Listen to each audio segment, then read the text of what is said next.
Se você está assistindo a esse vídeo, possivelmente é porque não sabe os motivos que levam diabéticos e hipertensos a serem considerados do grupo de risco para a Covid-19 e você se interessa pelo tema. Meu nome é Wagner Moreira e eu sou formado em naturopatia. Eu trabalho com dietoterapia e a cura pela alimentação. Além disso, eu gosto de fazer pesquisas na literatura médica e dividir os conhecimentos adquiridos nessas pesquisas com você aí que gosta de se informar a respeito de saúde e bem-estar. E é exatamente isso que eu vou fazer nesse vídeo. Dividir com você os resultados das pesquisas mais recentes encontradas na literatura especializada a respeito de diabetes, hipertensão e Covid-19. A literatura especializada mostra que existem problemas relacionados ao tratamento com medicamentos utilizados para tratar diabéticos e hipertensos. E se você me acompanhar até o final desse vídeo, vai conhecer os dados de pesquisa mais recentes, publicados nas revistas The Lancet, uma revista médica, talvez a mais importante, uma das mais importantes do mundo, e na revista Diabetes Research and Clinical Practice, outra revista muito importante que publica pesquisas relacionadas ao tema diabetes e à prática clínica. Então você vai entender o que está colocando em risco a vida de diabéticos e hipertensos e o que fazer a respeito. Porém, antes de qualquer outra coisa, eu preciso te lembrar que o mais importante, seja em tempos de coronavírus, seja em qualquer momento da nossa vida, é ter um sistema imune fortalecido. E foi pensando nisso que eu criei um e-book com dicas práticas e objetivas de como fortalecer a sua imunidade. Então, na descrição do vídeo aí abaixo tem um link para você ter acesso a esse material. Clique no link e saiba como. Mas é isso aí. O que eu vou fazer então é iniciar essa apresentação por esse artigo. Será que pacientes hipertensos e diabéticos, eles têm risco aumentado para a Covid-19? Esse é um artigo publicado na revista The Lancet. É um artigo bastante curto, mas não subestime o artigo. É um artigo de uma página. Nessa uma página, a gente tem toda a discussão que eles fazem e mais 5 referências, mas são 5 referências muito importantes. São 5 referências poderosíssimas.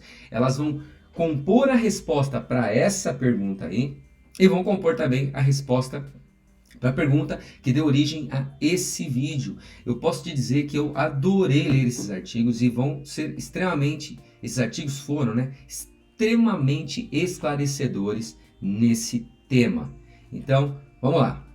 Primeira coisa, primeiro artigo citado dentro desse artigo de uma página, dentro desse artigo da The Lancet, é esse artigo cujo título eu acabo de projetar aí para vocês.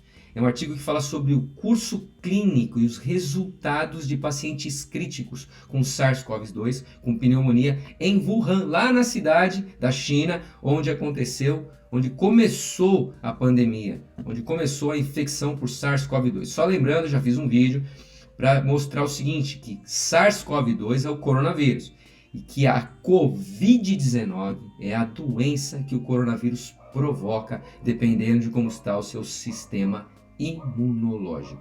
Então, essa aí é a referência número 1 do artigo, ela é extremamente importante. O que ela traz para a gente? Primeira coisa, existiam 52 pacientes infectados com SARS-CoV-2 dentro de uma UTI, dentro de uma unidade de terapia intensiva, e o que eles verificaram foi o seguinte, que desses 52 pacientes, 32 vieram a óbito, e que esses 32 pacientes que morreram tinham doenças cerebrovasculares, 22% deles, e diabetes.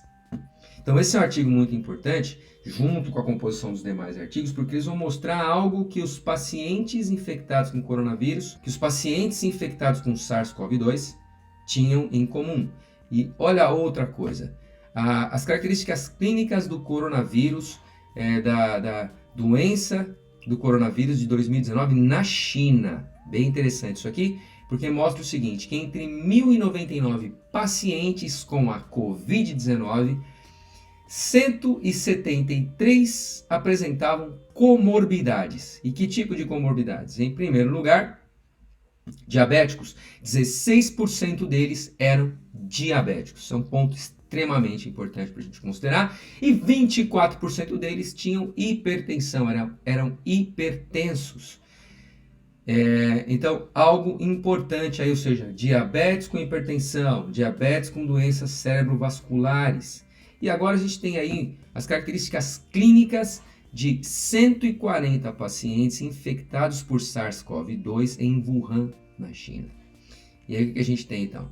Desses 140 pacientes, 30% deles, 30% que tinham a Covid-19 também, eram hipertensos e 12% diabéticos. Então a gente tem diabetes com hipertensão ou diabetes com doença cerebrovascular. Diabetes está sempre presente. Eu comecei a pensar, caramba, mas o que deve ter por trás disso? Deve ter algum fator comum relacionado a isso. É muito estranho você ter diabetes sempre, em todos os casos, e hipertensão também. Por que essas pessoas são mais suscetíveis a esse tipo de infecção? O que está acontecendo aí? E na leitura, na continuidade da leitura, então evidentemente que eu não fiquei naquele artigo de uma folha, eu fui lendo as referências, buscando elas, que me levaram a outras referências. Então a cabeça foi expandindo e eu descobri qual é o fator comum. A ciência já propõe qual é o fator comum. Se alguém disser que isso não é científico, não faz o menor sentido, porque eu tenho a literatura, eu posso te fornecer a literatura, os artigos estão aí para quem quiser, PubMed é uma plataforma para você conseguir os artigos, Google Scholar ou Google Acadêmico é um lugar que você também vai conseguir buscar os artigos, então a literatura existe. E o fator comum, extremamente importante, um ponto que eu chamei ponto em comum, extremamente importante e interessante. Esse ponto comum tem a ver com os inibidores de angiotensina. Angiotensina é uma substância química produzida no nosso corpo, extremamente importante. Então existem remédios que são inibidores de angiotensina e os bloqueadores dos receptores de angiotensina. Então, existem remédios com a capacidade de inibir a angiotensina e remédios com a capacidade de bloquear os receptores de angiotensina. E é bem capaz que você esteja utilizando um remédio desse tipo. Eu quero te chamar a atenção para que você saiba que eles existem e o que eles fazem e que possivelmente você usando isso se expõe à infecção por SARS-CoV-2, se expõe a desenvolver Covid-19. Eu acho que esse é o ponto fundamental. Quando eu comecei a pesquisar tudo isso, me assustou, porque o uso desses medicamentos é muito mais frequente do que se pensa e ninguém fala absolutamente nada. E para mim isso é assustador. Então vamos, em primeiro lugar, entender para que serve a angiotensina. Todos nós nos beneficiamos dela, todos os organismos usam angiotensina e a gente precisa entender como é que isso funciona e por que alguém cria um remédio para inibir a produção de angiotensina ou para bloquear os receptores de angiotensina. Então, a angiotensina é uma substância química que pertence ao sistema renina, angiotensina, aldosterona. Renina é uma substância produzida no rim. E o rim, se você não sabe, ele ajuda a controlar a tua pressão sanguínea. E olha que coisa interessante, a gente está falando de hipertensos na maior parte dos casos, está falando de diabéticos que possivelmente têm problema de pressão alta. Então, olha que coisa bem legal. Então, o sistema renina, angiotensina, aldosterona, o que ele faz é aumentar a sua pressão sanguínea. Esse é o sistema responsável por aumentar a sua pressão sanguínea. E aí, o que é interessante perceber é que dentro desse contexto todo existe uma substância chamada angiotensinogênio, produzida no fígado.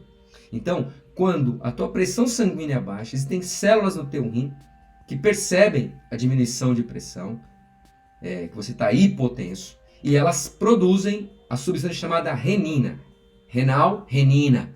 E a substância renina, ela tem uma característica muito, muito importante, que é pegar o angiotensinogênio e transformar ele em angiotensina 1. É uma substância que ainda precisa de ativação, ela não causa aumento de pressão, mas quando ela é ativada, transformada melhor, em angiotensina 2, pela ECA2, pela enzima conversora de angiotensina 2. Aí a angiotensina 2 faz vasoconstrição. A primeira coisa que ela faz é diminuir o calibre dos vasos sanguíneos. A hora que faz isso, a primeira coisa é que a pressão sanguínea tende a aumentar. Então a angiotensina 2 faz vasoconstrição e aumenta a pressão sanguínea. Todos nós, diabéticos ou não, hipertensos ou não, passamos por esse processo. É só baixar a nossa pressão sanguínea que toda essa cascata vai acontecer. Vai acontecer em primeiro lugar a vasoconstrição e aí a tua pressão sanguínea tende a aumentar. Mas a angiotensina, fazendo vasoconstrição, aumentando a pressão sanguínea, não faz só isso. Ela também promove a retenção de sódio, promove o aumento do volume sanguíneo. E isso faz com que a pressão também aumente. E nesse processo, ela também libera a aldosterona para absorver sódio, e a absorção de sódio aumentada pela aldosterona aumenta mais ainda a pressão. Então esse sistema, renina, angiotensina, aldosterona, é importante para aumento de pressão. Até aí, tá tudo certo, né? O corpo funciona dessa maneira e tá tudo beleza. Só que, conforme a gente vê no artigo, os pacientes hipertensos e diabéticos estão em risco por infecção de Covid-19, a gente tem aqui alguns textos muito interessantes que vão mostrar problema nisso, porque até aí parece assim, bom, o cara é hipertenso, aí existe esse sistema renina, angiotensina, aldosterona. Se eu inibir esse sistema, o que acontece? A pressão da pessoa baixa e está tudo certo. Tem problema nisso. Tem tanto problema nisso que eu poderia fazer um vídeo só para falar de problemas nessa área, de forçar com que a pressão sanguínea fique baixa a poder de remédio. Na verdade, o corpo sozinho deveria modular a pressão. Sozinho deveria acontecer isso. Mas existem problemas relacionados com o estilo de vida alimentar que levam a pressão a ficar mais alta. Por exemplo, você pode ter falta de vitamina D3. Você pode ter falta de magnésio. Você pode ter excesso de gordura, que vai aumentar a pressão. Para cada quilo de gordura que você tem a mais, o corpo gera 64 quilômetros de veias, artérias e vasos. E é evidente que o coração vai fazer mais força para bombear o sangue e a pressão sanguínea vai aumentar. Então, quando você dá uma pílula para resolver esse problema, você trata o sintoma, que é a pressão ficar alta, mas não trata a causa. Minha missão de vida é mostrar para as pessoas como tratar a causa do problema e não tratar o sintoma. Esse é o problema que a gente vive hoje em dia dentro da medicina crônica. A medicina aguda trabalha muito bem. Se eu sofrer um acidente, eu quero ir para o hospital imediatamente e quero ser tratado. Mas a medicina crônica tem alguns problemas. E normalmente se trata o sintoma e não trata a causa. E aí está um grande problema. Mas além disso, esse texto, então eu vou ler o texto, eu vou ler e traduzir ao mesmo tempo. Não estou inventando nada, eu estou simplesmente pegando o que foi publicado no artigo e trazendo para discussão aqui e mostrando para você. Então o que está dizendo aqui? Que os coronavírus SARS-CoV, de uma epidemia que foi, se não me engano, em 2002, 2003, que também gerou uma síndrome respiratória aguda grave. E o SARS-CoV-2 agora, eles se ligam às células-alvo por meio da enzima conversora, né, de angiotensina 2. Então a enzima conversora de angiotensina 2, ela é a porta de entrada para o vírus entrar dentro de uma célula-alvo. O que ele faz? Ele entra na célula-alvo e se multiplica lá. Tem um mecanismo para isso. Esse é um vírus que a gente fala que é vírus RNA positivo. Então ele entra lá, se multiplica e aí ele vai infectando outras células. E a porta de entrada para isso está aqui, é a enzima conversora de angiotensina 2, que eles chamam aqui de ACE2. A gente vai chamar de ECA2. E aí, que é expressa nas células epiteliais do pulmão. Olha que coisa interessante. Por que ela infecta no pulmão? O SARS-CoV-2 infecta no pulmão, né? Porque está aqui, porque essa enzima está expressa nas células do epitélio do pulmão, do intestino, dos rins e dos vasos sanguíneos. Então o vírus é capaz de infectar pulmão, intestino, rim e vaso sanguíneo. As células desse lugar. E aí a gente vai ver na sequência um mecanismo para isso. Mas antes disso eu preciso mostrar que o texto continua. Ele diz o seguinte, que a expressão da ECA2 é substancialmente aumentada em pacientes com diabetes do tipo 1 e 2, que são tratados com inibidores da ECA, inibidores da angiotensina, bloqueadores dos receptores de angiotensina. Você quer ver um exemplo clássico disso? Eu vou projetar agora aí para você. Tá aí, ó. Um exemplo clássico de um bloqueador do receptor de angiotensina é a losartana. Pode procurar na literatura, você vai encontrar. E os remédios da família da losartana são bloqueadores. E aí é o seguinte, hipertensos também são tratados com inibidores e bloqueadores. Ó. Essa sigla aqui, esse B é de bloqueador do receptor da angiotensina. E isso faz o seguinte, isso gera problemas com relação ao aumento de ECA2, ao aumento de ACE2, que vai favorecer que o vírus entre nas células em que a expressão dessa enzima está aumentada. E eles vão além aqui, dizem que o ECA2 pode estar aumentado por tiazolidinedionas. Que compostos ou que remédios são esses? São os remédios da família dos cloridratos de pioglitazona. Então, se você usa cloridrato de pioglitazona, se você é diabético, se você é hipertenso, saiba que a ECA vai estar aumentada e que a chance do vírus encontrar porta de entrada para atacar a célula de pulmão, de rim, de intestino e vasos sanguíneos fica aumentada.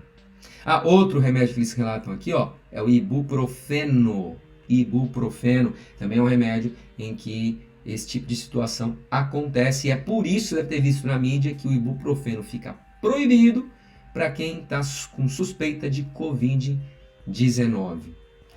Bom, aí eles continuam dizendo o seguinte, que esses dados sugerem que a ECA2 ou ACE2, a expressão é aumentada no diabetes, em tratamentos com inibidores e bloqueadores da enzima conversora de angiotensina. Muito, muito importante isso aí. Então, lembrar isso aqui. O que isso significa? Para resumir, que o vírus SARS-CoV-2 e o SARS-CoV, aquele lá da epidemia de 2002, 2003, infectam as células. Como eu falei, do pulmão, que está no artigo, intestinos, rim e vasos sanguíneos, por meio da enzima conversora de angiotensina 2. Então, essa enzima abre a porta e esses remédios que eu mostro aqui, eles aumentam a expressão dessa enzima, o que torna o diabético, que torna o hipertenso, fazendo uso desses remédios, mais suscetível à infecção por SARS-CoV-2. Muito bem. Aí tem um artigo bastante interessante, que ele está aqui embaixo o título. Diz assim, Covid-19, diabetes mellitus e ECA2, o dilema. O dilema. Por que o dilema? Vou explicar. Essa figura aqui, que está no artigo, ele foi publicado na Diabetes Research and Clinical Practice.